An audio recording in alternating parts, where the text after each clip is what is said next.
That is hardcore. This is hardcore shit. But for me, it gets harder and harder to resist. Hello, ladies and gentlemen, and welcome to Hardcore Horror with Mike and Bridget. Brigitte, Halloween. We're on the road to Halloween over here. It's spooky season. What's up, Mike? Yes, we are knee deep in the bloody bowels of pumpkin season, and it's awesome. So many things going on, so much happening all over the place, events and just the decor and everything. It's just great. Horror movies galore. So much going on everywhere that you can see. It's pretty awesome. So the first thing I want to talk about is every year I do this sale, this Halloween event, horror sale of my indie movies. This is my 16th year doing it, 16th annual horror sale on all the movies. So, if you're ever on the fence about getting an independent movie, come and get some. Right now, all the Blu-rays and DVDs are 50% off. The digitals are 40% off, and the collections are 30% off. And those collections now, I only have a couple of them because the Blu-ray collection is sold out now, and I have no more plans of making any more. So that collection is out of print, but I still have some DVDs, and I have some of the 3-disc Blu-ray collection left. So now's a good time to get all that stuff because it's 30% off of that, 50% off all the others. So you can go to fauxpasfilms.com this month and get some indie horror. Yes. So you're running that special through October 31st? Yep, until Halloween, and then that's it, and it's over. So, now's the time to get it. If you want to get it before Halloween, you can. Get it while you can. Right. So you've been doing some stuff. You've been going to haunted houses, or you've been working at haunted houses. Tell us about that a little bit. Oh man, it's been so much fun. So I have been working every weekend at Full Moon Slaughterhouse that is in Hermitage, Tennessee. So this is the owners of Lone Wolf Tattoo, Full Moon Cineplex, which is, they play lots of classic and cult horror movies. And so they also own Full Moon Slaughterhouse. And it's pretty cool. It's the longest running haunt in the state of Tennessee and probably the best in a lot of people's opinion. So I'm set up in the gift shop. So, I have 3-legged circus oddities. Tracy and I work a lot of horror conventions, cons, and we sell a lot of horror movie merchandise, collectibles, oddities, gothic decor, metaphysical things. And so the owner asked me to set up in the gift shop this year and sell merchandise. So that's been a blessing. And oh my God, what a fucking blast. Awesome. You and I've talked about it. Haunts aren't really my thing. But let me tell you, working in one has been a trip. So I'm not I don't act in one. I just work in the gift shop. So you go through the entire haunt and you're dumped out in the gift shop where I'm at. So I get to see everyone's reaction when they come out of the haunted house. And I've seen so much crazy stuff. I mean, I've seen people crying, running. I've even seen actually more than one person piss themselves. It has been just the craziest shit ever. It's been so fun. You see, people seem to like to drink a lot before they go in a haunted house for some odd reason. And by the time I get down to the haunt, they get to the gift shop. It's kind of funny. I've even seen a person walk right outside our door and take a pee on the sidewalk. And she, Tracy West is one of the actors. He's their notorious vampire, Sebastian Michaels. He was in there one night, waiting on me to get closed up. The last people that come to the haunt was 2 girls, and one of those girls is the one that pee-peed on the sidewalk, and she also wanted to buy everything that Sebastian had, his hat and his goblet, and then she said, and he walks around with a cane. She's like, well, I want your stick. And she just grabs his nuts, just grabs a damn handful. I think all of us in the gift shop's mouth just dropped open did that really just happen? So it's kind of funny. I love it. It's kind of fun. So many people have told me that It's one of the best haunts they've ever been to. This past Saturday, there was a couple that came through. They live in Philadelphia, and they every October they fly around to different cities and states to visit the most popular haunted houses. And they told me that that was one of the best haunted houses they've been through. So, man, if you're in the Nashville area, come by Full Moon Slaughterhouse. Come see me at the gift shop and buy some shit. Yeah, come by. Just don't go to Broadway first, right? Oh, no doubt. Look, we're not even close to downtown Nashville, so you ain't got to fuck Right. with that shit because that's where all your traffic and tourists and all the bullshit happens. Like Well, that's where we're kind of low key, you know. that's where people pee in the streets a lot. So I thought that they might have just been like, well, when in You're Rome. right. Yeah. So funny. What else you got going? Man, so I recently worked with our buddy Michael Tanner Flynn. He's with Wild World Productions. Yeah, Michael Flynn. Yeah, so we worked on basically it was a fake movie trailer called Pheromone Trap.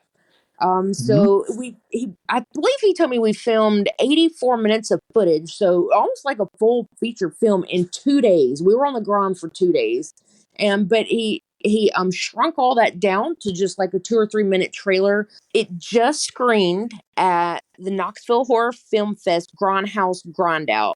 That happened in Knoxville, Tennessee. So it was pretty exciting. Awesome. It's pretty cool. We opened up for The Thing, which is like one of my favorite body horror movies. Oh my god, I love The Thing. So that was pretty cool. It's awesome. And it was a blast. Michael is so great to work with. If you don't know him, go follow him. Wild World Productions on social media. He's amazing film director, great actor, super fun to work with, and I love it that I love it working with him because he gives me a lot of direction, and I try to do such a great job for him. He always gives me great praises. But so this story, to just kind of sum it up for you in really quick, is about a girl named Amanda Killigan. Gotta love her name, Amanda Killigan. Uh-huh. She's a therapist, but she's never really been a very sexual person. And she kind of admits that to her friend. And her friend's like, oh my God, what is the matter with you? And she gives her this pheromone oil to kind of speed up her sex drive a little bit. And what happens is it kind of turns her batshit crazy, kind of like a Jekyll and Hyde type character. So it is really fun to play. And it was it's set in the 90s. I'm a 90s guy. I love the 90s. So it's set in the 90s. So it was a lot of fun. It's so much fun. So yeah, definitely check that out. We'll be posting it up on social media. I'm here in a few days. Yeah, I saw some of the gallery stuff. It looks really good. It's awesome. Very cool. Yeah. All right. Well, we don't have a guest tonight because but we got some stuff to talk about. There's a lot of stuff to get through. So a couple little things. I'm going to talk about music for just a second. So now, like how if you fall in love with a band or something and something happens to the band, like maybe the band splits up or something, some kind of drama, or a lot of times one of the band members die and then the band's no more, so certain bands go on without a member, but a lot of them just can't really do it, I mean, for instance, like Nirvana could have never went on without Kurt Cobain, really, Right. Not as Nirvana, it just really wouldn't have worked, and there's definitely bands like that, and what I'm thinking about is Typo Negative, Typo Negative, Peter Steele, he was the singer and the bassist for Typo Negative. He's been dead for quite a few years now, and so there hasn't been any more music, because a lot of those guys, well, some of them went to other band stuff. I think some of them just quit music altogether, so there's not been any of that sound anymore, and it's a very unique sound. So I mean, there's some bands that kind of do homages to Typo Negative, and they kind of create their stuff that's very similar. But and there's this new one that just came out. It's called Neon Nightmare. The thing about them is it's very secretive because you don't really know much about who's making the music and stuff. And they've dropped a couple of songs, and it's very similar. When I say similar, I mean like literally ripping off certain aspects of the music of Typo Negative. So it's obviously an homage to Typo, and even with their cover art, it has like the wording is very Typo Negative-esque. So it is sort of a tribute, I guess, to Typo Negative. But the weird thing about it is, people don't know for sure if it's even real people or if it's AI. That's so crazy to me, but I believe it. I believe it. Yeah. AI is like slowly taking over shit, and Well, yeah, I mean, and it could very well be. I mean, it could be people, but it could. I mean, there is a little bit enough of the sound to make you think that it is AI, but then again, it may not be. But the way that it incorporates certain, like, straight out of the songs aspects and then certain ones are not, it does feel like it could be, but who knows? They're releasing the whole album, I guess, on November the 1st. I don't know why they didn't do it in October, but so we'll see what it all sounds like, and maybe they'll reveal more of actual band, or I don't know. But it is an interesting concept about that. But I guess if your band is gone and they're not going to be making any more music, then and you really want to hear more of their stuff, why not? I guess there's nothing hurting it in a way. You're not really hurting the band because the band is no more, right? Like, it's kind of like with Greta Van Fleet, with because Led Zeppelin's been gone for a while. There's not going to be another Led Zeppelin, right? They're not going to come back and make more records themselves. So I guess as long as you're having fun with it and you like it, go for it, right? I do think it's great to be inspired by a band that you love, but it's also another thing. I'm like, maybe you shouldn't ride the coattails of their fame, and be your own individual thing. But yeah, but I mean, if the band was still around and still making music, that's totally like not really acceptable. But if the band is no more, like, you're never going to hear another Black Number One from esque song from Type O Negative because they aren't going to make anymore. You like so that sort of music. how are you gonna know, like, if it's AI? I'm sitting here thinking about that. Like, how are you gonna know? Like, how are you gonna find out if these are like real people or if it's AI? I mean, I guess, I mean, if there's actually a band that's playing, I guess you really wouldn't really even know then, would you? Because it still could be AI, and they just like learn to play the music that AI is playing, right? So I mean, this goes beyond Milli Vanilli kind of stuff. It's like, I don't know what's happening. I don't know what's real anymore. So it's wild. It's wild. I don't know. It is crazy. I think with we watch a lot of film. I think there's a lot of AI happening, and we just don't even know it. Because it's so fucking realistic looking. Oh yeah, definitely.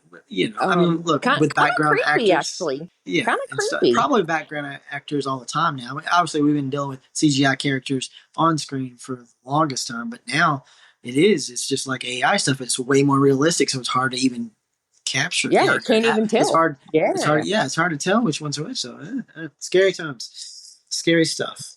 Speaking of scary stuff, we're in the month of October. Everybody starts talking about horror movies. We talk about them all year long, but this is the time where normal people go, "Oh yeah, horror movies. Let's pick out some horror movies, some good horror movies to watch." So you always find all these different lists. People are always coming up with stuff saying, "Oh, look, this is the best ones to watch. The top 10 and top this and whatever." People are always giving their opinions about what to watch with horror movies because a lot of these people don't even watch horror movies any time except October. So everybody's making lists, and it's all subjective, right? Everybody has their own opinions. Variety threw their hand in the hat, and they decided they're going to make a top 100 best horror movies of all time list. Have you read this? Oh yeah, I have read this list, and so this is a crazy list.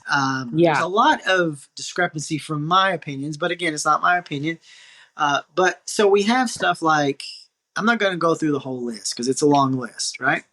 Right. But we have stuff like number 98 is Suspiria.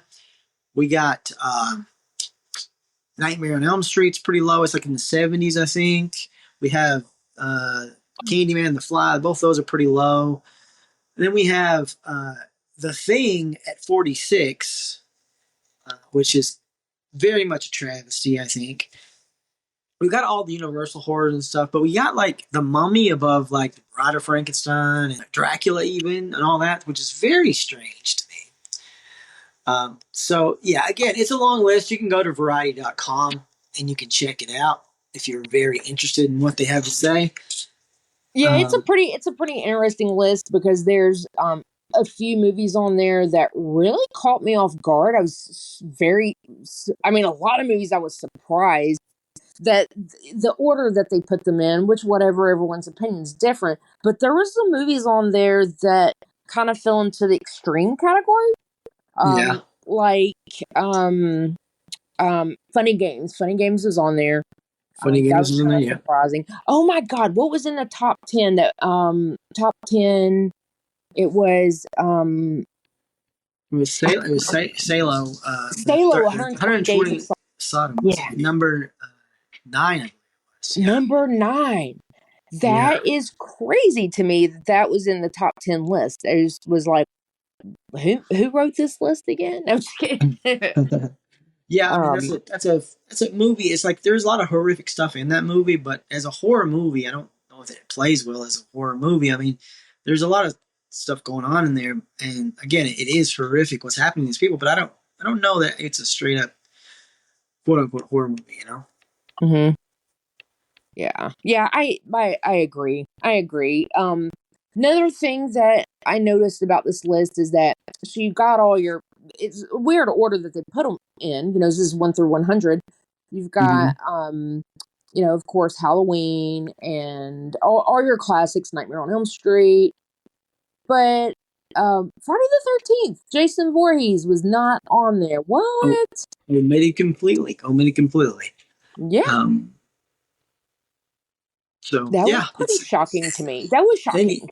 I mean, I don't even know what would happen if I made my own 100 horror movies. There's so many good movies now. We've been through so many great decades of horror that there are a lot to choose from. So it's not just like, oh, there's like 5 films that are awesome. I mean, there are really a lot of good films, but they had like Scream, it was number 25, I think. I mean, number 2 is Exorcist, number 1 was Texas Chainsaw Massacre. Those are both staple movies, but like The Shining was kind of low as well. I mean, you know, I guess it really just depends on your taste, right?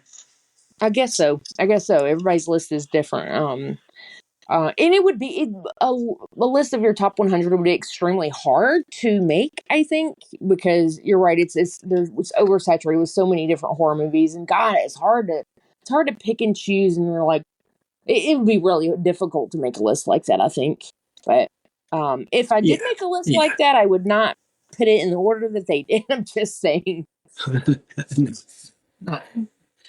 Same here. Same here. But anybody that wants to go check that out can go give it a look on Variety.com. So anyway, if you don't have anything else, I think we have a ton of movies to talk about because there's been a lot of really good stuff, and I think we're gonna have a lot of the similar lists, but I might have like one of the better lists I've ever had to talk about. Same. So Same. there's a lot of stuff to talk about. I have been to the movie theater in the last 30 days, probably more than I have in the last 12 months, because there's so much good shit coming out right now, and I'm really excited about it. You know, the last couple of years for horror movies haven't been great, so yeah, so it's pretty exciting to see so many really good ones. So yeah, you want to go through our lists? Yeah. What have you been watching? All right, so. Our last podcast that we had, we talked about a movie that I thought I had seen, which is The Mist. But I had come to find out I hadn't seen it. I think I was getting it mixed up with The Fog. But we had talked about that because, or if you go back and listen to the last podcast, the conversation was that this movie is remembered by the ending, by the notorious ending. So I watched the movie. Yes, indeed. The movie was good. It was okay. But the ending, I even think I said like out loud, what the fuck? Because it definitely has one of those WTF moments. I'm not gonna give it away. Just know it's got a shock. It's got kind of a shocking twist at the end, or something happens unexpected. You know. Yeah, I mean, I like the movie. I like the movie. I think it's a good movie. But that ending is why people really talk about it. It really has lasted as long as it has. Because, of course, that ending is not in the book. That was changed. You know, Frank Darabont took that and made it his own by making that ending so wild, I guess we'll say. Yeah. But I love it. It's great. I liked it. I liked that they did that at the end because I kind of like that. I don't like to know what's happening. It caught me off guard. I didn't expect that to happen. So definitely not. Yeah, exactly. It's a good one. So if you've not seen The Mist from 2007, check it out. Definitely. So couple other things I've been watching. I talked on the last podcast that I was watching the Yellow Jackets series. I made it through season 1. I've moved on to season 2. It's a great show. It's Yes. kept me interested. It's really kept me interested. You know me, if the show's not, if it's not that great, I can't make it through it. But it's Yes. the Yes. acting. The acting is great. Juliette Lewis. Oh my god, she played her character, and oh my god, what's her name? What's the other girl's name? Christina Ricci. Casper. Christina Ricci. Yes. I've never been a big fan of hers, but oh my god, her character, she plays her character so freaking well. So You don't well. like Wednesday? You don't like Wednesday? What? Yeah, I've never been a big fan, but fuck, I mean, she's a great actress. So there you go. I mean, I don't know. I don't know. That it's her personality. That's why she can pull off these characters. She's kind of like a Mia Goth to me. She kind of gets on my nerves a little bit, but fuck, she's a good actress. I mean, you Yeah, know. yeah, yeah. So just saying. Okay. Another show I've been watching. I think I'm on like season. I'm sorry, episode 4 is The Real Murders on Elm Street. It's a documentary. Each episode is different, but it's little Okay. documentaries about murders that actually took place on Elm Street, not the Elm Street, but different. I didn't realize there was that many Elm Streets, but I guess there is. So, but it's a really good show. It's really good. You know, I've watched like a million crime documentaries, but this one's pretty good. So if you haven't seen it, it might be something you want to check out. Does Freddie make an appearance? He does not. He kind of should though, shouldn't he? He But should. I haven't made it all the way through yet. So it's I've been watching the episodes as they come out. I think they put a new one out every couple of weeks or something. So I'm like, damn, there's been that many murders on different Elm Streets. That's pretty crazy. But and they're not like normal murders. They're not normal. Like it's fucking weird shit. Well, as they say in one of the movies, every town has an Elm Street. Oh, that's a good point. That's a good point. That's a good point, Mike. Dang. That's probably true. All right. Cool. So I'm ready to talk about movies. Let's talk about these because I'm going to get so excited talking about these. All right. Did you ever watch The Substance? Did you get to watch that? I did. Yes, I did. You did? Did you watch it after I told you? I was like, I think this is like might be my favorite movie so far for the year. I did, yes. Exactly. Awesome. So I absolutely love this movie, and I'll kind of get into it why I loved it so much, but what were your thoughts on it? Well, to be honest. Oh, God. Ooh. No, it's really good. It's really good. Oh, fuck. I was like, okay, well, we don't always have the same opinion, but I was like, it's going to give you shit over this one, but it's really my good. God. It's now plot wise, there's not a whole lot to the plot. I mean, honestly, but as far as the spectacle of the movie, it's fantastic. It's the body horror, the way it looks and everything is just great. So I thoroughly enjoyed it. I think it was a really, really well done movie. And we're talking about this movie now. The director of The Substance, you know who that was? I know it's the same director from the movie Revenge. Revenge, that's right. Yes, and then she's a filmmaker to watch. She's a French filmmaker, and her name is Coralie Farget. I'm saying that probably totally wrong, but I loved Revenge. I thought it was a great movie. This movie is I've only great. seen it once, and I've been wanting to do a rewatch of it, and it just so happened The Substance came out, and I'm like, I'm gonna have to go and do a rewatch of it because it was a great movie. The kudos. Substance checked off so many boxes for me, but I'm sorry. Kudos to Demi Moore for like fucking just going for it with this movie. I love it. Oh my God, she like just stepped up so many notches for me in this movie. And so I kind of went down the rabbit hole with her a little bit after watching this movie. I was like, you know, I knew that she had done some kind of fun stuff way back when, you know, she was in an episode of Tales from the Crypt. I don't know, like one of the first ones. If you ever, I don't know if you know that or not. I mean, I've seen it for she sure. She started off doing low budget independent horror films. Did you know that? She is the person on the cover of I Spit on Your Grave, right? I didn't know that, but is she? I had Yeah, no yeah, idea. yeah. I think so. I think somebody told us that. I can't remember who, but yes. Yeah, I believe it. I was shocked. I just love her so much more after seeing this movie. I mean, one, she just fucking nailed it. I mean, Mm-hmm. she that was her role is a role that I would see myself playing in the movie, and I could relate to her so freaking much. So basically, this movie is it's about a woman who's been in show business for years, and I'm not going to give away spoilers, by the way. I'm just summing up. A woman who's been in show business for many, many years, and as she's starting to get a little bit older, and aging, she kind of turns to the black market for a drug that she thinks is going to make her like younger and more youthful, and shit gets kind of crazy from there. It does. And Yeah. it's not just that. I feel like this movie is like kind of full of life lessons a little bit. Well, yeah. Um, It's a good allegory for the way people are treated in Hollywood or just in life in general when you kind of age out of certain things that society says that you need to stop doing. Right? and I Like you're almost too feel old for like that now. her as an actress can probably relate to that. I mean, she's a little bit Yeah. older. She's been around for a long, long time, and for her to accept this role and just fucking deliver it the way she did, I'm like, God, just love her. Amazing. And also, Dennis Quaid is in this movie. Yes. I have always loved Dennis Quaid, and I Sure. think he fucking killed his role too. Yeah. He was an asshole, totally believable, and I like how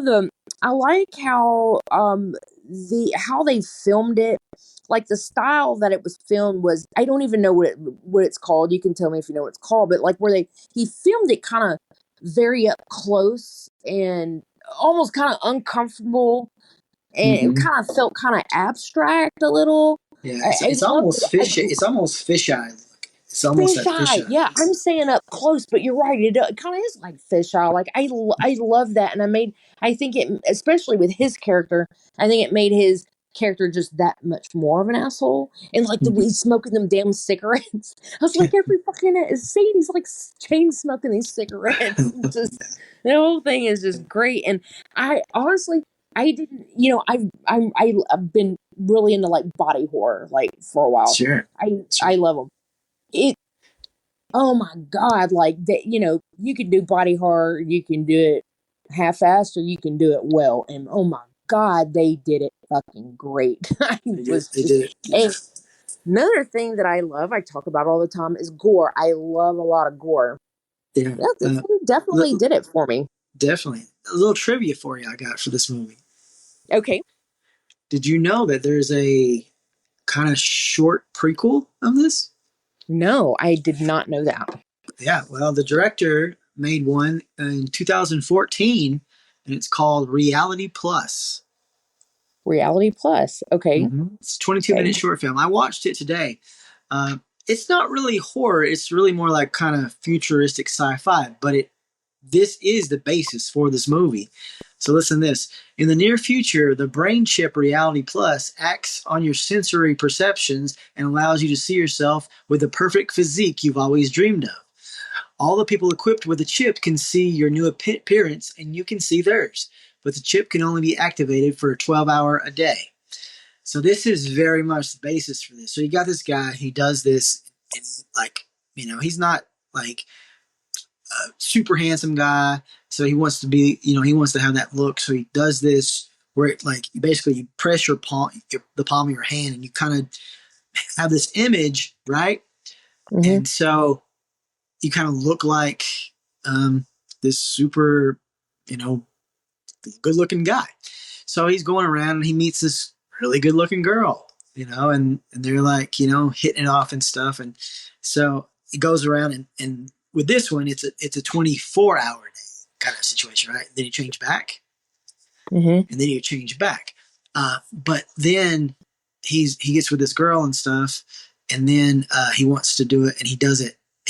He sends off to get a 24-hour one, right? Okay. So he thinks he's doing it for 24 hours, but he ends up he got switched. And he only got the 12-hour one. So while he's with her, it switches. Oh It switches. no. So yeah, but there is a scene in this movie that is completely for sure the substance, because it has. You remember how Demine's back looked after Yes. the first one? Yes. His back looks like that. His back looks like that. Now, this movie isn't a horror. This short isn't a horror movie because there's actually a fun little sweet twist at the end of it. Believe it or not, there's a sweet little romantic twist at the end of it. So it's a really fun. It's a really fun like Inception to see what her brain was like in 2014 and what I guess she's just been thinking about it over the years, and it morphed into the substance. So if you get a chance, check it out. Reality Plus. Okay. Reality Plus. Where do you stream it? Can you like watch it on YouTube? You might. I watched it on MUBI. Okay. Yep. Okay. I'm so gonna go down the damn rabbit hole with this director. I'm gonna check out everything she does from now on. I mean, especially if it's horror, because and she's there's not that many great female horror directors, so that's another thing I love. Is just because there are female horror directors, but not a ton of them. Yeah. So I think that's another great thing. One thing that I picked up on, I wonder if you picked up on this. I mean, I was so focused on this movie. I don't focus on anything. I'm ADHD, but I was like freaking so in tune with this movie. I can't believe I noticed this. So, her other version of herself, she's wearing a necklace that's a star, and it looks like the star that the chick is wearing on in the movie Revenge on the cover, her earring. Right. It's like the same thing. I was like, I kept going, where have I seen it? Where have I seen it from? And I was like, oh, it's the jewelry. Like, I don't know what the significance is of the star. Maybe I think it's just a fun little Easter egg. That's all I can think. I don't really think that they're connected and because the universes don't seem to really mesh together that well. But I think it's just a fun Easter egg. That's what I think. Yeah. This movie is so fucking great. I could sit here and talk about it all night, but I'm so fucking glad that you watched this. I'm so glad you watched it. When I texted you, I was like, "Have you seen it?" I was like, "Oh my god, it's so fucking good." But anyways, if you have the opportunity to see this at the theater, I don't know if it's still playing theater. It's fucking it is great. certain places. I think it's just certain places. It didn't play along where I'm at, but yeah, I think it's still playing certain places. Yeah, you know, the only reason I even found out about this movie is one of my favorite movie reviewers on YouTube is Spooky Astronauts. And I'll just randomly, will just kind of, while I'm in the shower or something, just pop my AirPods in and listen to her reviews. And she was talking about this movie, and she gave this movie a 10 out of a 10. And I was like, what the fuck? I was like, a 10 out of a 10? She doesn't give a 10 out of 10, ever. And I was like, this must be pretty fucking good. So I went and watched the trailer. I was pretty intrigued by the trailer. So I'm so glad I went and watched it. So yes, if you have the opportunity, check it out for sure. So what else? Let's talk about another movie that I saw at the theater. And I believe you saw it as well, is Speak No Evil. Speak No Evil. Right. No evil. First of all, okay, yeah. What do you think? We're talking about the American version, the new one, right?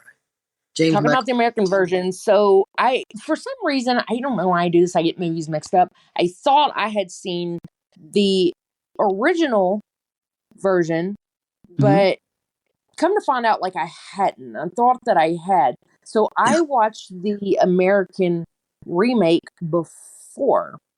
I watched it. So I watched these movies back to back. Okay, all right. So what's your thoughts? Okay, so here's the thing is I loved both of them. There were things about the American remake that I really liked that I didn't like about the original, but there was things about the original that I really liked that I didn't like about. It was hard. It's a 50-50 toss-up for me. I love both of them. I don't think I like one of them more than the other. That is this really hard, and I'll tell you, I really think the American remake. I think what really made that movie was the acting.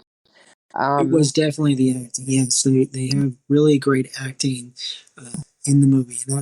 You're right. That's the only thing that made, like, we've seen American remakes of foreign films before fall flat, and this one really could have. I think it could have fell flat, especially because of certain things that were changed. But I feel like the acting is what really made it worthwhile. Yeah, I think so too. So, Speak No Evil, the American remake that's just came out. James McAvoy is he makes this movie. He is such a great actor. We've Yeah, seen his he was in the movie. He's actually been in a shit ton of movies, but like in Split with all those different Split. personalities. So we knew he Yeah, was a great actor, but he nailed this role. I was really honestly on the edge of my seat in the movie theater, like, oh my god, what's gonna happen? I mean, because I hadn't seen the original one yet, so I saw that one first. But I'm glad I went and saw it in the theater. It definitely kept me interested. I want to know what happens, and um, the horror aspect of it to me, it felt more like a drama, I think. But still, I mean, I absolutely loved it. So your thoughts on the new one versus the original? What are your thoughts? well, I do agree. I do like them both. I do think they're both very good. I will tell you this: only one shocked me. There's only one shocking one, I think, uh, and that's obviously And that's the original. the original. The original Yes, no doubt. is shocking. So I seen the original when it came out. I loved it. I talked about it. I tried to get you to watch it. You didn't watch it till now, but I loved it because when I first saw it, I was like, "Holy crap!" I did not see that ending coming at all. And we talked about this, I think, on the last podcast about how when Americans remake these movies, they always change the ending, or they make it, they Americanize it and everything. And they did. They totally did here. And you know what? And I'm sitting there and I'm watching it, and I kind of know what's going to happen. I know what they're going to do. But I'm a damn American. So I'm sitting there going, like, I want it to happen. Like, I'm like, yeah, get them, you know? And in my head, I'm thinking, why are we like this? Why do we have to have the good guys win, you know? But in the story, I guess because I already have the original version, that I felt okay with it this time. I don't know why that works for some and not for the other. I think it's just the way it worked out with this movie. It just kind of felt okay to get that sort of revenge, I guess. Whereas without getting too spoiler heavy, you don't get it in the original, you know. Mm-hmm. So I mean, I did. I thought it was a good movie. It is enjoyable, but man, I mean, again, if it was just a movie itself, it would not be shocking to me. It would still be a good movie. I'd still like it. I think, oh, this is a good movie, but it would not be shocking. The American version. But having seen that first version to me is terrifying. Like something like that to happen. Because in the new version, you just get like bad guys come, bad guys lose. You know, sort of, to a degree. Yep. Yep. Sorry, kind of spoiler there if you haven't seen it.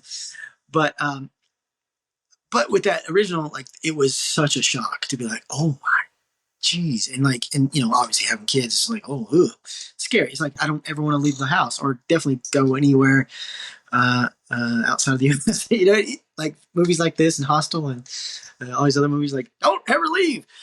Yeah. And there's another movie. I'm going to talk about another movie too in a little bit. It's like, okay, then I'm never leaving this soil.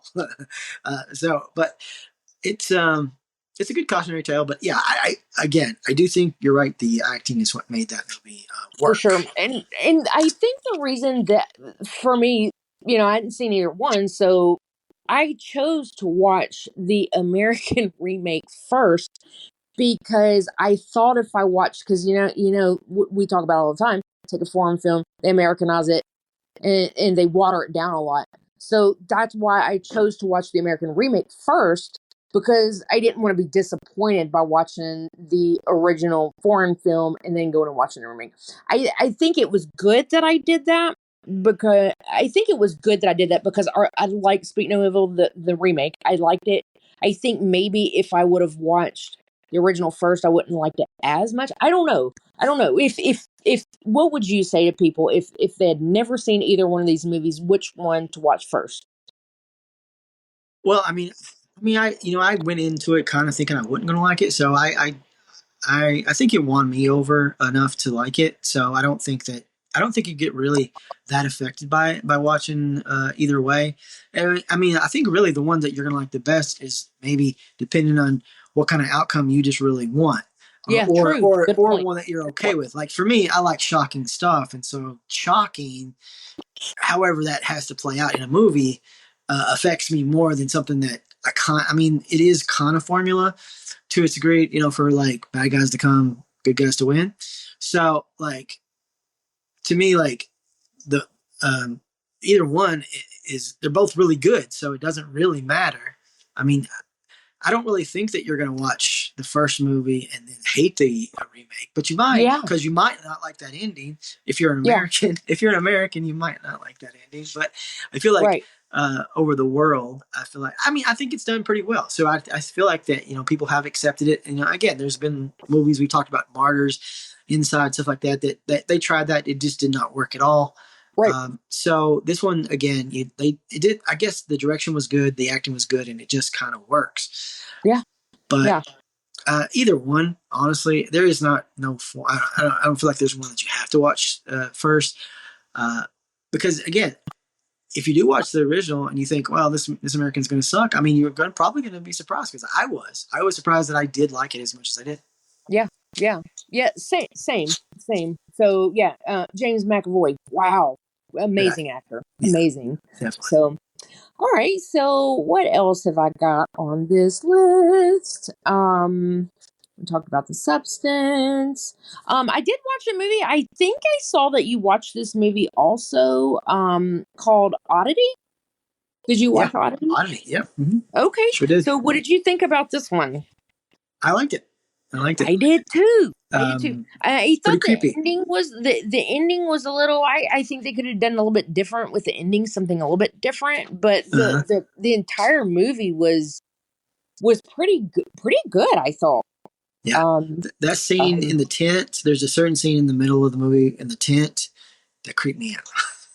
I'm sitting there watching, going, "What the heck?" Yeah, I know. Right? This is where did I watch that? Is this a Shudder movie? It's on Shudder, yeah. Okay, that's what I thought. I think it's a Shudder original, I think. But yeah, it was good. I think it also just came out recently. Yeah. So yeah. So it's Oddity. It's also another really good movie. So if you haven't seen it, go check that one out on Shudder. It's a little kind of almost folk horror-esque in a way. Yeah. It's funny because Tracy usually doesn't like movies like that. And he hates time period movies too. It's really weird about him, but he even said that he even really likes that movie too. Yeah, it's good. So another one I believe that you also recently watched that just came out is the remake of Salem's Lot. Salem's Lot. Yes. I was a little worried about this one going in. I was a little worried. You talked about you like the original, right? Now let's look now. Obviously, it came from a book by Stephen King, very long, very detailed. Then we had the first miniseries. That one was 4 hours long, I believe. And then we had a second miniseries with Rob Lowe that came out. After that, I think it cut it down to 3 hours. Now we got a new version. This one's cut down to 2 hours. What are your thoughts?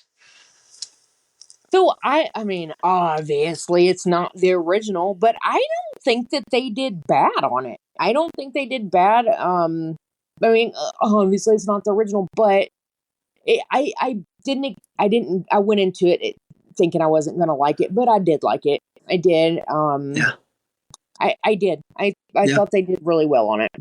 I liked it too. Yeah. That was good. I mean, it's a little rushed. Obviously, there are some rush stuff to it. It kind of gets to the point pretty quick, real fast. But the vampire stuff parts in it is really good. I mean, and honestly, like I do love the original miniseries, but I'm not beholden to it, to be honest, because there are some parts that are a little draggy. Yeah. So to me, this is it's tight in a way that it really just kind of gets going. I mean, yeah, again, there's some parts that are a little rushed about it, but I mean, overall, the vampire stuff is just great.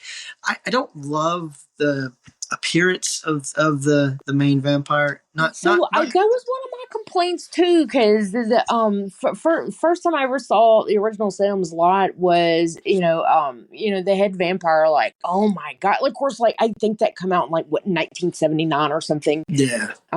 They did so great on his makeup, but Mm-hmm.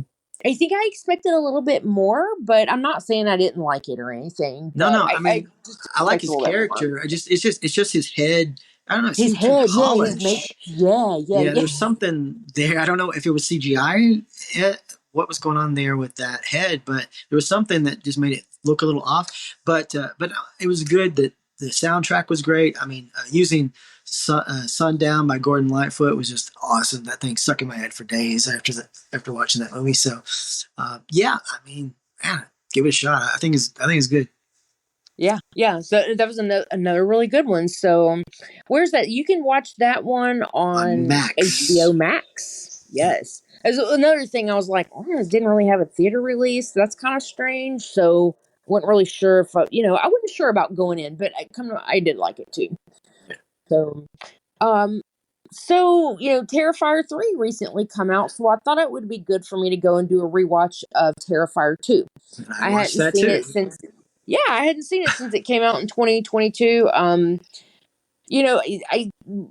definitely, I mean, God, can't believe it's been that long ago since we talked. I feel like we just talked about it not too long ago, but yeah, Terrifier 2, I love the movie. There were some things in Terrifier 2 that I didn't like.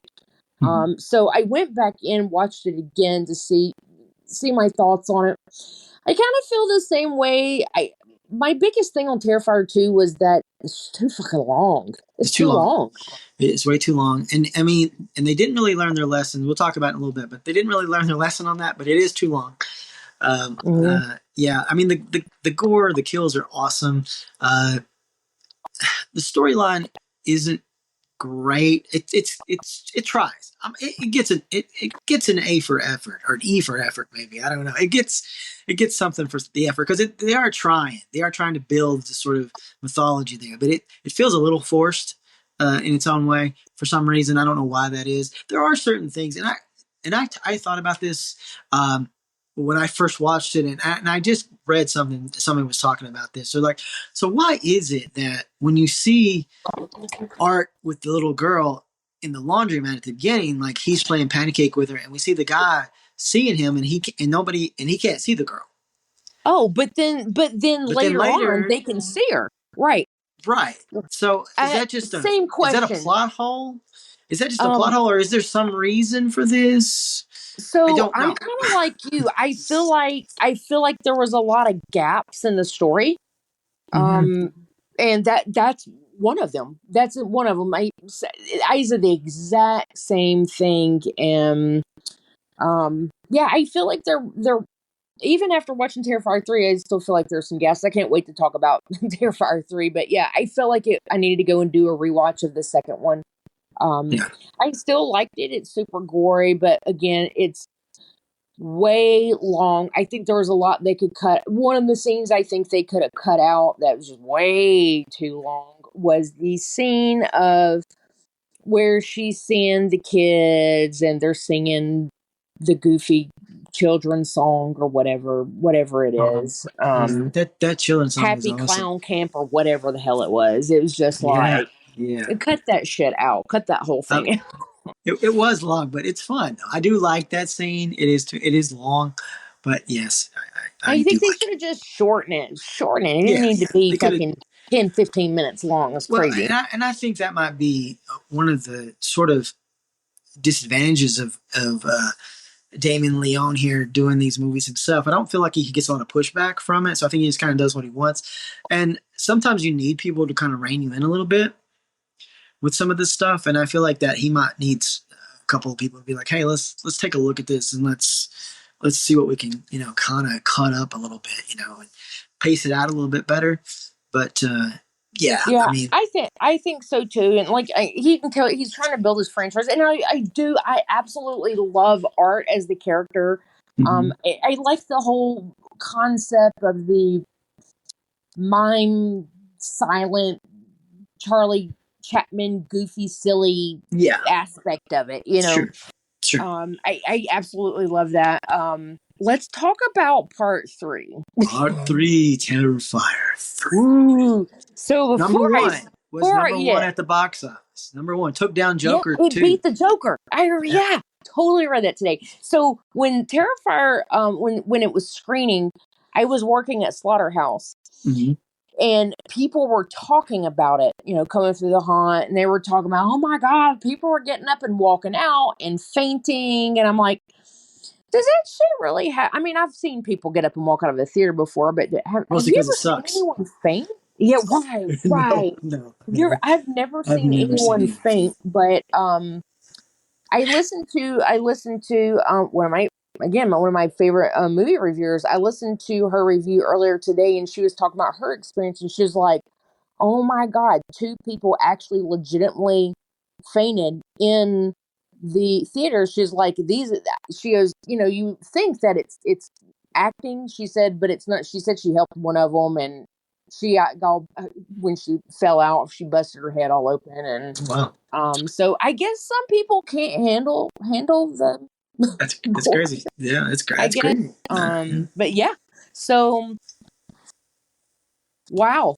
This is why I tell everybody, they're like, "What did you think?" I'm like, "It's brutal.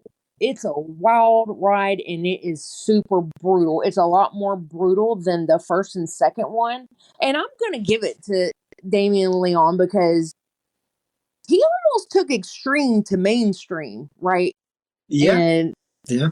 I think a lot of people were going there for the hype, watching this movie for the Right, hype, and they right, were in for a right. little bit of a treat. I'm just saying Definitely. because Yeah. I mean, what movie that's so ultra gory can you think got made number one? Uh, I mean, I can't think of anything that's like had that sort of power. That's just that completely gory. And there's a lot of gore in there for gore's sake, for sure. But yeah, I mean, they're all gory. They all have that one specific kill that you're going to remember and talk about for sure. And a lot hmm of and some of the ones that's in part 3, I mean, he's kind of already done before. It's kind of hack and slash again, but there are some new ones, and there's definitely a new one in the shower that people will be talking about, right? oh yeah, Yeah, yeah, oh gosh, yes. yeah. That's So one I thing I mean, liked about it. He did change it up a little bit. I did like that. The story with the brother and the sister, I don't know. I don't know if I love. I mean, I know that's what he wanted in his story. I don't know. Think I don't know about that part of it. The brother and sister was not even in part 1. Part 1 is probably my favorite out of the 3. yeah, they're not at all in there. He's trying to create this sort of lore, He, this sort of thing. Like he's trying to make it his own. Michael Myers, yeah, Laurie Strode kind of dichotomy thing here. yeah, Um, so yeah, I mean, I actually did like it pretty good with this one. I felt like overall that storyline was pretty good because we already established and the I definitely characters. like this one better than part 2. Yeah, I didn't feel it as forced. It felt a little bit more natural this time. I do Yeah, like the final girl. I like her overall and stuff. But this one still itself is too long too. It's still over 2 hours. We still could have had some cuts here. I mean, we could trim down some stuff. I mean, I think overall, it's just my opinion, but Terrifiers probably need to range around 130, 140, something like that. When you get over the 2 hour mark of hacking and slash, I mean, that's a lot, that's a it's lot. a lot. It's It's a enough to lot make you for an faint. average person. It's a lot for you and I. It's a lot for the average person, right? I So mean, yeah. I mean, it's just because, there's just certain things that you just want to get to. And I feel like some things do go on a little long, but the gore is great. The comedy with art is great. His little nuances that he does and everything. Perfect. mhm. Overall, I got probably 2 gripes about the movie other than the longness. Um, Yeah, I still feel like there was some gaps in the storyline. yeah. Okay. Well, Um, first of all, okay, the little girl, and you talked about the little girl, but now the little girl is the she's woman? gone. No, she's the woman. I think. I don't know. I I see. see. I don't know. Okay, so I I didn't think at first I was like she's the woman, but it's supposed to be 5 years later. I'm like, the age didn't make sense to me. And then I went back and did a rewatch, of part two. Well, I know there's that woman with that they're showing, but I'm saying, I think, isn't she possessing the woman? Yeah, that's definitely confusing. I don't get it either. Um, That could have been made way more. If that is the case, that could have been made way clearer. To clear, be honest, no doubt, no doubt. But if not, then they just completely omitted the little girl, which makes zero sense whatsoever. So Yeah. There's that. I'm not for sure, but I think she's supposed to be possessed by the little girl, and I don't even know what all that lore is actually entailing. I'll tell you the two things I don't like about the movie. The two things I don't like about the movie is it's a cliffhanger, and I hate cliffhangers. Same. Yep. I hate them. Like, I just despise them in movies. I'm sorry. If you're watching a TV show and you're going to see an episode, okay, fine. Whatever, but for a movie, I think cliffhangers are made for TV shows. I do too. Yeah. And you see them sometimes in the season finale because there's going to be back next year. But a movie, it could take 2 years, 3 years. You don't know. It's just too long. I don't like cliffhangers in movies. It always annoys the crap out of me. And even if you know you're going to make another movie, for sure, even if you're like, I've got it on my head, it's coming out, don't do a cliffhanger. I'm sorry, but I don't like it. It annoys the crap out of me. So that's a gripe. The other gripe is there is a character that they kind of allude to at the end that something happened to. I'm not going to say who, but if that's the case, I feel like that's just a waste. You kind of set up this whole character, and then you you just kill him off like out of frame. You don't even show anything. It's like, what? Yeah. And I'm thinking maybe that might not be true. That might be a fake out for the next one that they have coming. I don't know, but I felt like, why would you do that? That's very cheap. Because if you set characters up and you want your audience to care about them, you kind of have the obligation to honor them a little bit, right? That was kind of my reaction during the movie too. I was just kind of like, you fall in love with characters, you get to know these characters, and I was just kind of like, did that really? Wait a minute, did that happen? Wait, what? So I definitely felt the same way there, and the gaps in the storyline for sure. It's almost like he wanted it to be crazy long, and he did have to shorten it down, so he just had all these gaps or something. I don't know. You're right about reeling in. He almost does need someone to kind of reel it in just a little bit. Mm-hmm. But they're already talking about a part 4. Yeah, which is fine, and that's great. I mean, obviously they made money; they're going to definitely do a part 4, and that's fine. But I still don't need a cliffhanger. You need to kind of wrap up the movie and then start a new one. You don't. Yep. Yeah. Unless another movie is coming out in 6 months, which is not. There's not. You definitely don't want a cliffhanger. Mm-hmm. I know. I agree. I totally agree with you. For the gore and grossness aspect of it, did you cringe at all, or I know you didn't feel like you were gonna faint. I mean, I didn't either. I didn't cringe at all. It was good. Did you think that first scene? So I heard that a lot of people. I don't know. I didn't see anybody walk. I don't know if people walk out. I think they're going to the bathroom and getting popcorn. Who knows? But right. What do you think? Do you feel like that first scene? Do you feel like people would walk out, or? I mean, certain people might walk out. Shocking? Was it shocking to you? I wasn't shocked. Was it shocking to me? No, nothing was shocking to me. No. There was nothing shocking to me about the movie at all, really. Me either. To be honest, but... me either. Desensitized. Exactly. There's some people that can't handle violence toward kids. Yep. So sometimes people are like, nope, I'm out. I just can't do it. So there's that. I mean, I think sometimes that might be a thing. And again, like you said, I think some people just didn't know what to expect. They just thought, oh, it's a clown movie. Let's go watch the clown. Yeah. Maybe it's like Pennywise. Terrifier, the big hype. Let's go watch Terrifier in the theater. It's October. Woo! It's probably just like it. Let's go watch it. Yep. So, nothing was really shocking to me or anything like that. I mean, if I had to pick the greatest kill, I don't know. I still think it's probably the girl in part 2 because that one is brutal. Oh, that one is hardcore brutal. The bed scene. Mm-hmm. Yeah. Yeah, And yeah, that that was one, pretty. that one is straight up long. It's super long, but it's very torturous. Yeah. Oh I, God. Yeah. Yeah. I yeah, knew that's what you were gonna say. I was like, it's got to be the bed scene. yeah, yeah. That um. one stays with you. I mean, but Yeah. nothing is shocking. It's good. I mean, Yeah. he's good at what he does. He's good at ways. What do you think? What's your take on David Howard Thornton as an actor? Do you feel like okay, he plays art very well. It's his Yeah. goofy kind of personality or whatever, but as Uh, an actor in general, do you think if he played a completely different role, do you think he'd be great? Have you ever seen him in anything else? um, I haven't seen him in a lot of things. Honestly, I actually just saw a little clip today of him playing as the Joker on YouTube. Oh, the Joker. Yeah, yeah, yeah. Because Do you remember when we brought Bloody Billy Pond from, Circus of the Dead creator, when Mhm. he was on the podcast and he was talking about casting Papa Corn, David Howard Thornton was one of his picks. And this was obviously way before Terrifier, but he was one of his picks because of the Joker. wow, yeah, I never saw him play the Joker, so I don't really have an yeah. opinion on it. It was a really short scene that I saw. I mean, yeah, he did it very well. But do I think he plays art good? Yeah, I think he really Yeah, knows. oh I think God, he really knows how to totally. play that character. I mean, can He he does. can he Mm. play other things? I don't know. I can't say for sure. I haven't seen him in a lot of stuff, but he's going to get a lot more roles. Trust me. Well, he has been casted in Circus of the Dead Part 2. So, Nice, yeah, very that'd cool. be pretty cool if I get to work with him. That'd be awesome. Yeah, Um, definitely.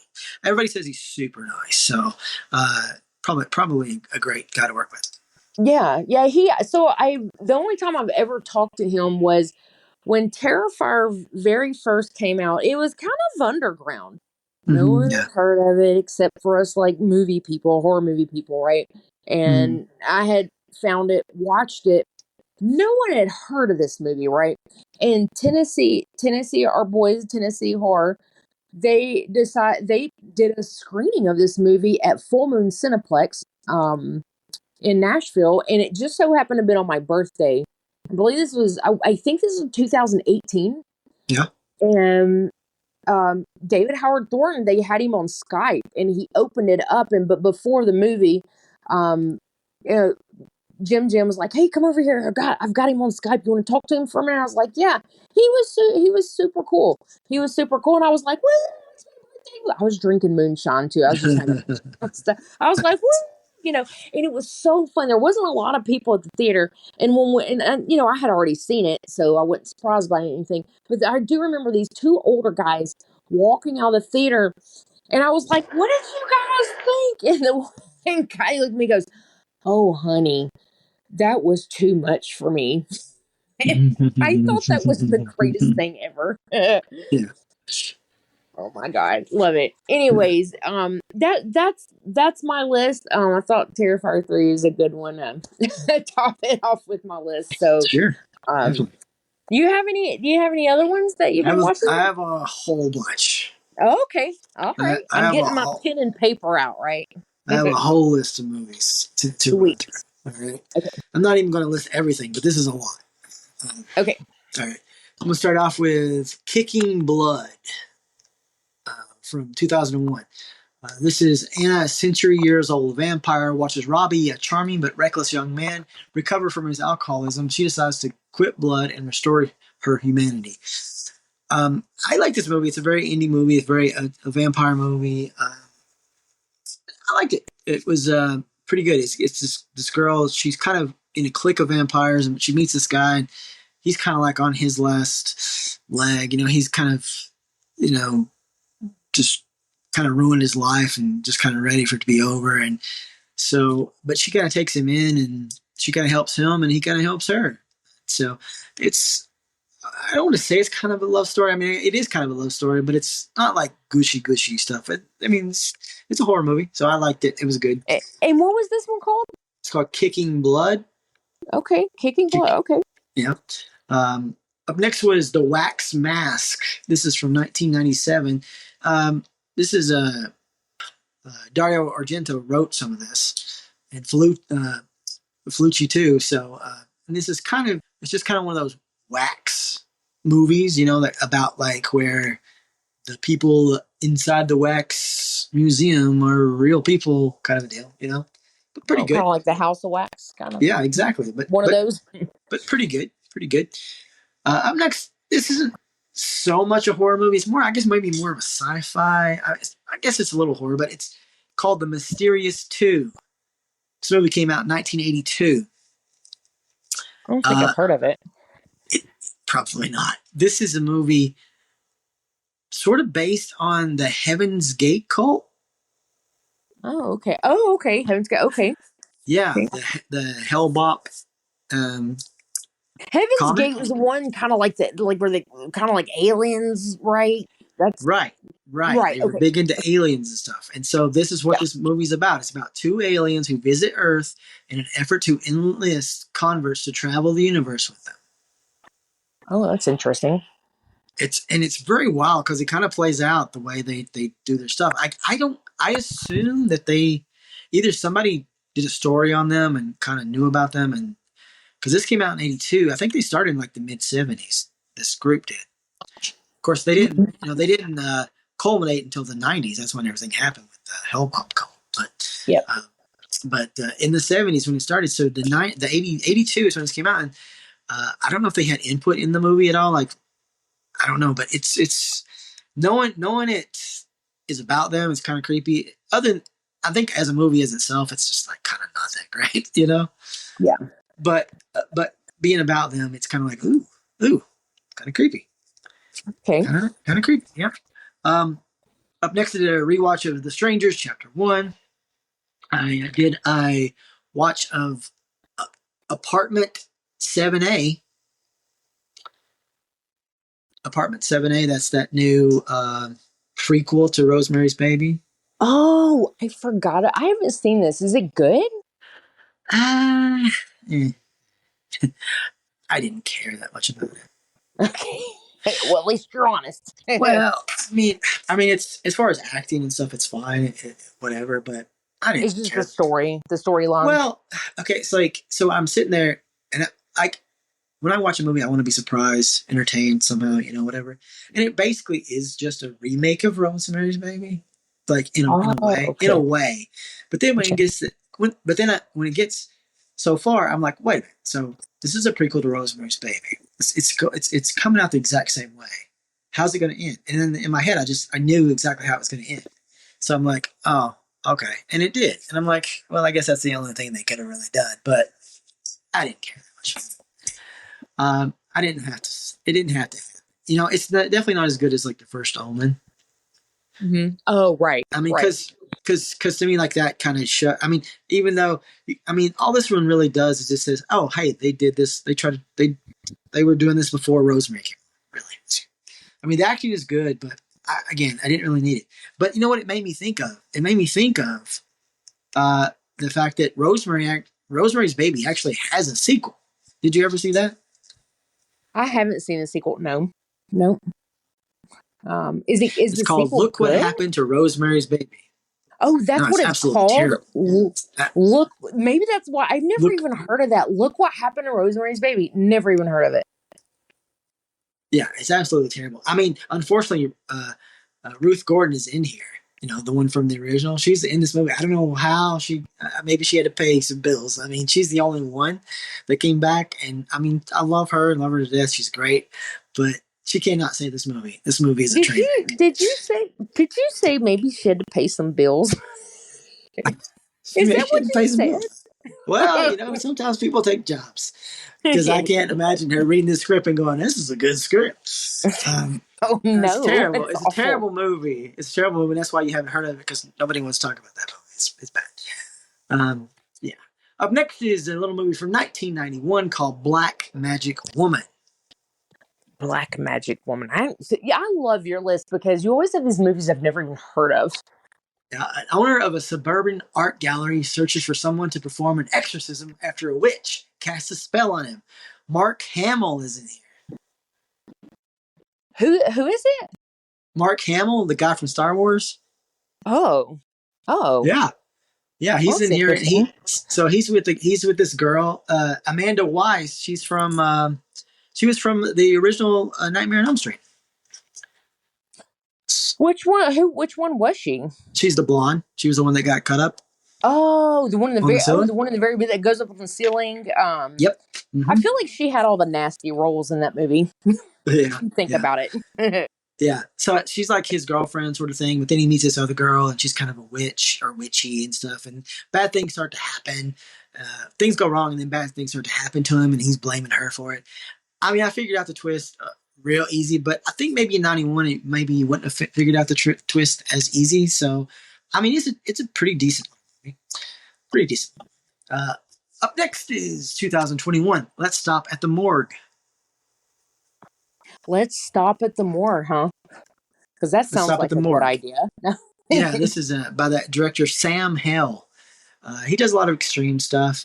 I mean, it's okay. I didn't feel like it was like too shocking though to be as so like supposed to be shocking. You know, as shocking as some of his other things. Well, just as shocking. I mean, I don't know. I mean, there's definitely things in there that would shock the normal people. You know, people might faint. I don't know, but to me, it's like it's not that shocking to me. I mean, it was an okay movie though. I mean, okay. If you got to watch all the hardcore stuff, give it a shot. Up next, 2022's Do Not Disturb. Oh, okay. Do Not Disturb. Yeah, love is all-consuming in this narcotic nightmare crafted by the director who makes a movie about a psychedelic exploration of love, lust, and carnal desires. So this is just about these two people that are on vacation and they get these drugs and they take all these drugs and then they start just tripping the F out. And bad things happen when they do. Horrible horror things happen, but it's a pretty good movie. It's pretty fun. Okay. Up next, 1995's Voodoo with Corey Feldman. Oh wow! I don't think I've Corey seen Feldman. This. And this is from college student must save his 1995. Is that what you said? 1995. 1995. Yeah. Okay. A college student must save his girlfriend from a fraternity of voodoo cultists who hope to make her a human sacrifice. Pretty decent. Not like fantastically great, but I liked it. I enjoyed it enough to watch it. Yeah. Okay. I didn't have a really bad experience since, like, terribly. I mean, other than rewatching Look What Happened to Rosemary's Baby. Nothing, but I'd already seen that before, so I knew what I was getting into. Up next was Crack Coon. You know, like raccoon, but Crack Coon. Oh, so since Cocaine Bears came out, there's been all these imitation stuff. I mean, if you watch a movie called Crack Coon, you should know what you're getting into, right? I feel like you should. Oh, right. If you're not into the mood to watch that kind of movie, then you shouldn't be watching that movie because you're going to be very disappointed. I was in the mood to watch that kind of movie, so I enjoyed that kind of movie. It's fun. It's balls out, silly and stupid, but that's just what you're in for when you watch a movie like Crack Coon. Yeah, exactly. You got to know what you're getting into, right? So that's one of those funny gummy nights. Exactly. Up next is All You Need Is Death from 2023. This is kind of more of a elevated folk horror movie, I guess you'd say. A young couple who collect rare folk ballads discover the dark side of love when they record and translate an ancient taboo folk song from the deep forgotten past. This is kind of, I would say, almost more like a sequel, almost to a degree, of Lords of Salem in a way. Because you know how, like in Lords of Salem, how like they play a record and they play that record, and bad shit happens. Yeah, same thing here. Really, they record this song that they shouldn't record. They're not supposed to be recorded. They record it, and then when they do, when people hear it, like shit goes crazy. Okay. So, that's fun. Did you like Lords of Salem? When the first time I saw it, I was kind of disappointed. I've seen it many times since. I do like it, but it's a hodgepodge of stuff, you know. There's some shining references and stuff, and then it kind of goes really off the wall in the third act. But there's some enough story in there to make me like it. I like the look and feel of it, but there's definitely parts that I'm like, could Could be. I probably need to do a rewatch. I haven't seen that since I watched it in the theater when it first came out, so I probably need to do a rewatch Yeah, of that. definitely. I've watched it quite a few times since then, and I do like it better. But I left that theater because I did see it in the theater too, going, what did I just watch? Up next is the new movie VHS Beyond. Man, I've had that on my list for like ever. You watched that recently, didn't you? Or am I wrong? Yeah, No? yeah. This is the new one that just came out. The VHS Beyond. Gotcha. Yeah, and this one really intrigued me because Mike Flanagan actually wrote a piece, and his wife directed it. So I was really anxious to see that one. So this one is mostly about aliens, and I say that because there is one segment that Justin Long and his brother directed that is not about aliens. It's pretty weird, but anyway. But overall, I liked it. I like these movies overall. I think they're pretty good. I enjoy them for what they are. They're usually pretty bloody, pretty gory, all found footage kind of stuff. But the things that they can do with the found footage stuff that they do, I feel like it's pretty dang good. I enjoy do too. it. I think it's good. Yeah, I like them too. I do too. So I did. Yeah, for sure. Yeah, I mean, most of them are pretty good. Up next is a new movie called Humane. That is, we talked about this before. Caitlin Cronenberg, that's David Cronenberg's daughter, just came out with this movie. It's about population control, like where they're like, okay, so many people have to die, have to volunteer to kill themselves, or if not, they're going to basically force people to do it. So people have to volunteer, and not enough people are doing it. So this family, their parents end up volunteering to die, so they're coming around to collect them, and then come to find out the mom skipped out, and so they're like, well, we got to have two bodies. Hey, so we came here to get two bodies.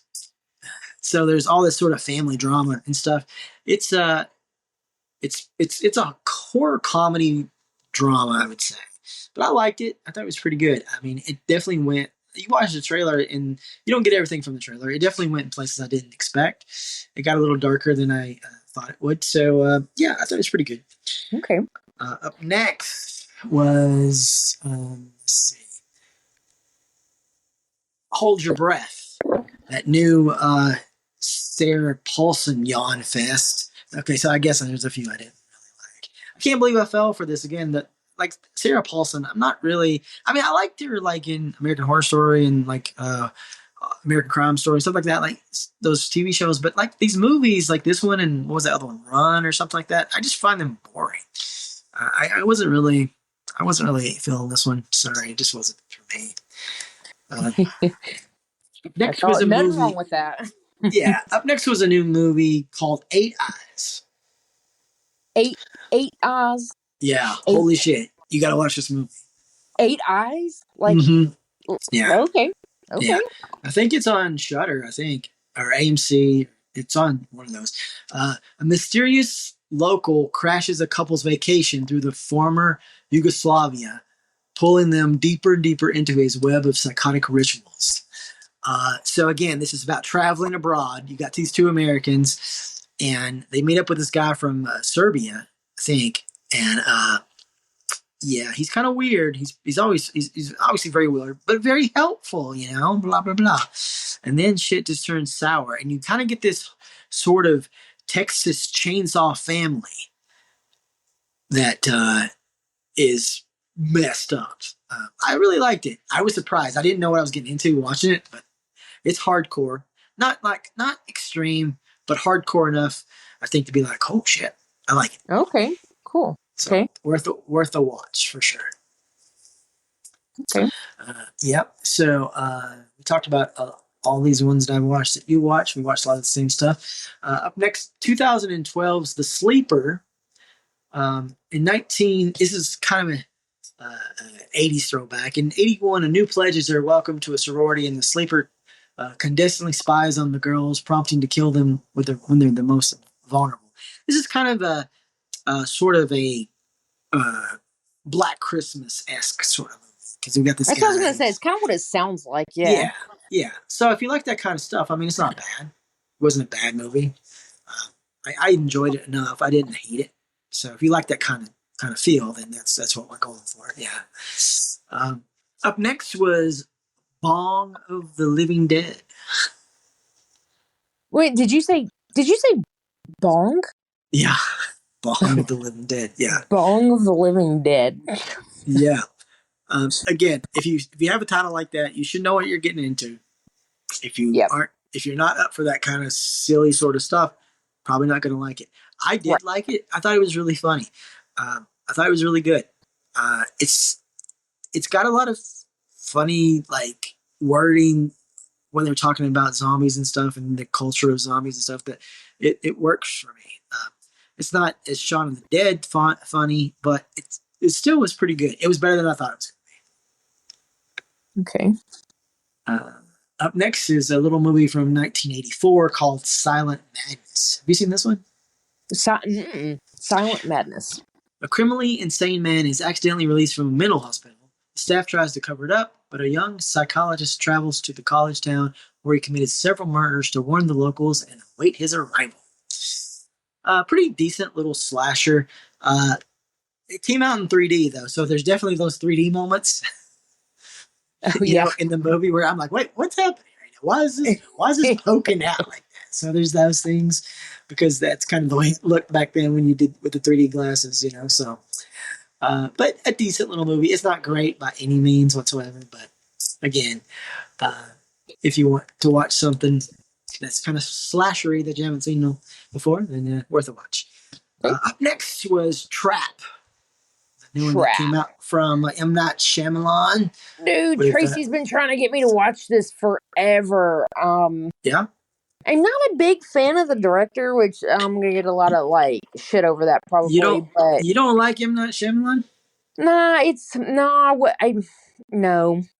no. Really? See, now actually, I think you're probably in the majority because I think a lot of people don't like him. I think a lot of people give him shit. I'm actually probably the minority because I actually do like most of his movies. To be honest, I tend to like what he does for the most part. There's been a couple that I'm like about, but I generally like it overall. I mean, he'll never get me as good as he did with Sixth Sense, obviously. I don't think, but he's always got his little twists and stuff. That was definitely an exception for me. But I feel like Trap, like when I watched the trailer, I was like, well, there's the fucking movie right there. I mean, get it all away. And that's what I hate about trailers. But Tracy he's been telling me, you've got to watch it, I think he watched it one night when we were doing a podcast, but he's like, you've got to watch it. He's like, there's so much more to it.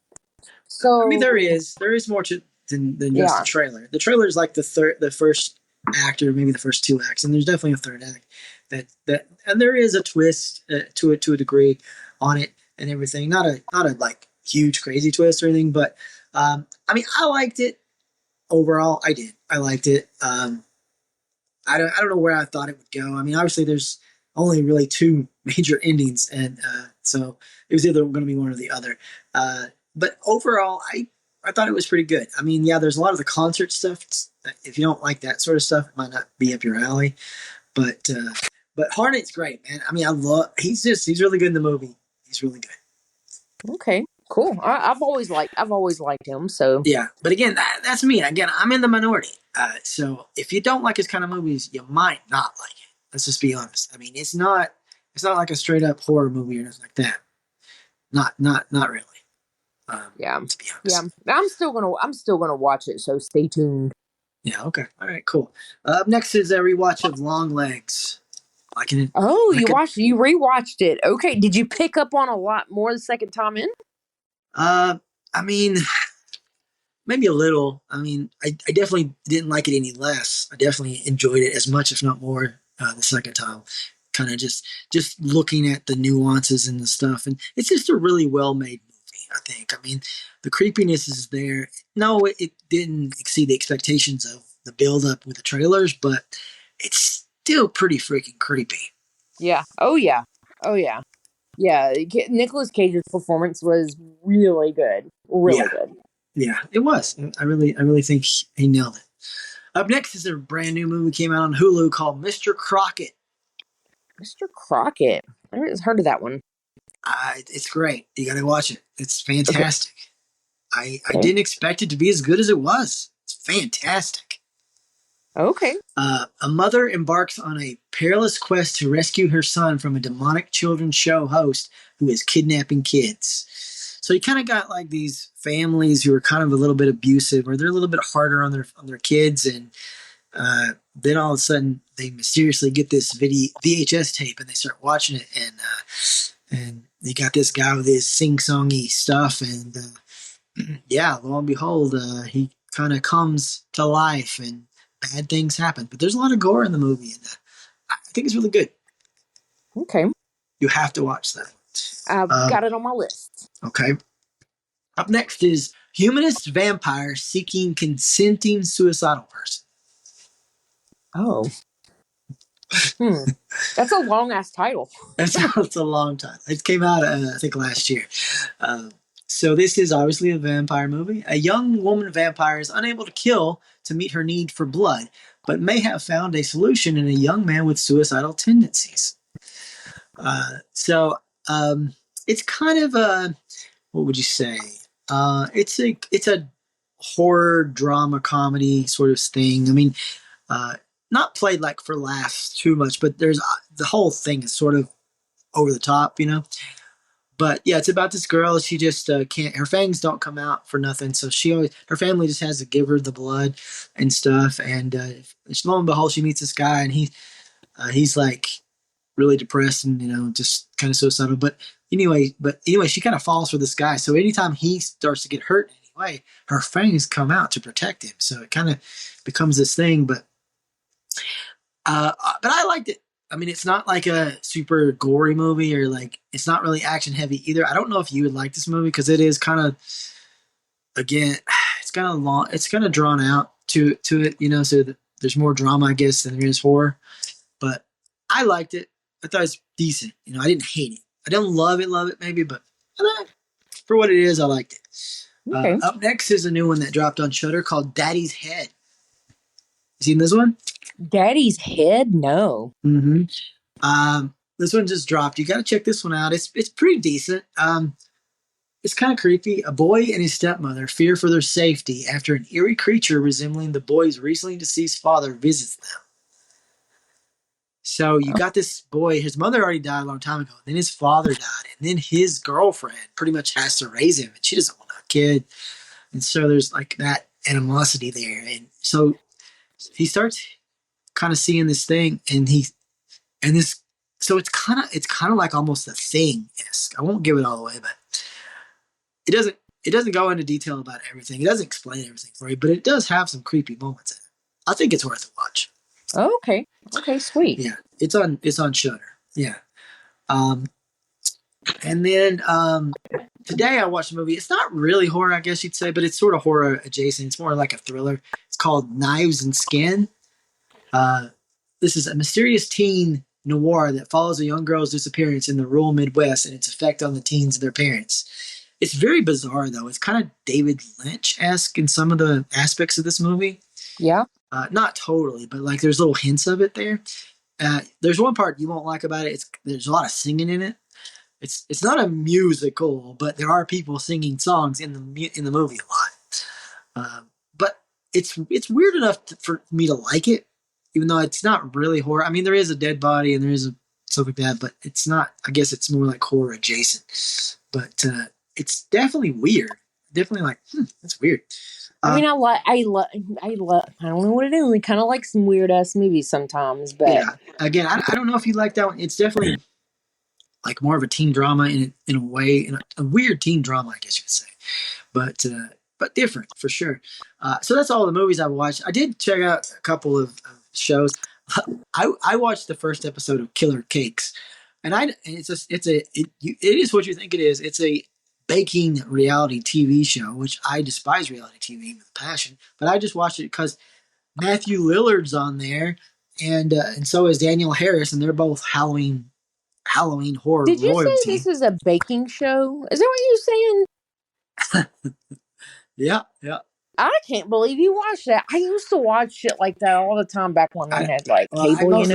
I mostly just looked up when Matthew and them were on there, really. But I despise this stuff. It's so much the same formula all the time. But the cakes were pretty cool looking. I did like the cakes, but yeah. But there's 2 episodes on there on Prime if you want to watch it. Matthew Lillard though, he's golden. He's horror royalty. Oh, love him. Absolutely. Yeah. And the other show that I watched a little bit, or I've kind of watched up too, is that new one by Ryan Murphy, who seems to be making every show in the world these days, Grotesquerie. Oh, yeah, that's on Hulu. Yeah, I've been wanting to watch that. So, do Uh, you like it? I'll tell you, it's the first few episodes is really slow, and I couldn't really get into. I mean, it's okay. I don't love it, man. They really want to be seven. They really tried to be seven. Maybe seven with a little mixture of that Hannibal TV show. Is what they really are going for. But I don't know that Ah, they're there. I don't know that they're there. It's okay, but it's not fantastic. But anyway, that's all I got. That's my whole long list. But it's Halloween. Gotta be it's watching horror stuff. Halloween. There's You way gotta more watch horror it. stuff to come way down the pike until we get to Halloween. There's gonna be horror movies and TV shows dropping like crazy everywhere. So go check a lot of stuff out. I'm gonna be checking way more stuff out. So yeah, it's that time. It's that time. Oh, and don't forget, October the 26th is the premiere of All That Ends, Awesome. Flickering Candle production movie. That was my first, like, I had a lead role in it. We Yeah. filmed it 3 years ago. Oh my God. Long over 3 years ago. That was before you and I started doing a podcast. Yes, Um, definitely. that's how we started talking because we were both filming a movie in the same, like, little tiny small town. Yep, Crazy. that is true. Yeah, Yeah. so that'll be premiering October 26th at 7 p.m. at the Palace Theater in Gallatin. All right. So, Everybody needs to come man, and check that oh, out. check Yes, that for sure. out. Yeah, come by and Definitely. see me at Slaughterhouse too. All right. Super Very good cool. times. Yes, definitely. Well, that's all I got right now. You got anything else? That's all I got. Till next time. All right. Until next time, everybody must bow down, lower your head, and listen carefully. Stay. Hardcore. Exactly. All right. Well, let's enjoy the rest of the spooky season until it's over. And until next time, Brigitte, And later. later.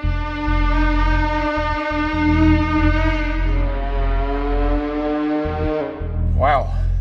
That's hardcore. Nothing harder.